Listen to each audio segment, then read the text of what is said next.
Laris Chica, sikreto ng matatag na relasyon ng Don Bell, give and take lang daw talaga.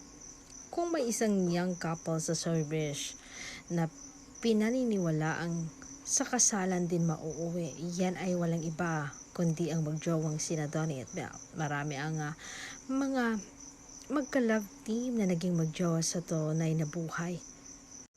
Ang naghiwalay din matapos ang ilang taong relasyon, pero ang Don Bell ay nananatili pa ring matibay at matatag. Sa isang panayam, natanong sina Donnie at Bell kung ano ang sikreto ng kanilang maayos at tahimik na pagsasama bilang lovers in real life. Pinipili maging matibay, parati naman yun yung choice. Gusto namin pareho na magtagal, gusto mag-work. Kasi kung may isa namang ayaw na hindi pwedeng isa lang sa two-way, siya parate, pahayag ni Bell. Agree naman si Donnie sa sinabi ng kanyang girlfriend. Give and take siya, ganon talaga.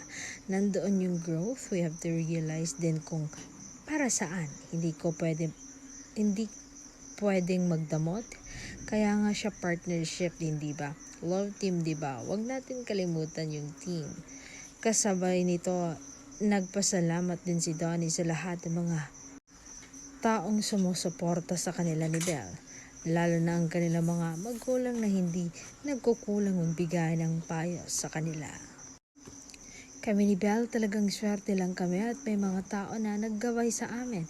Payag pa ng binata para naman sa lahat ng Don Bell. Tuloy na tuloy ang reunion movie ng Don Bell, ang After Forever under Star Cinema na ididirect ni Cathy Garcia Molina, Sampana.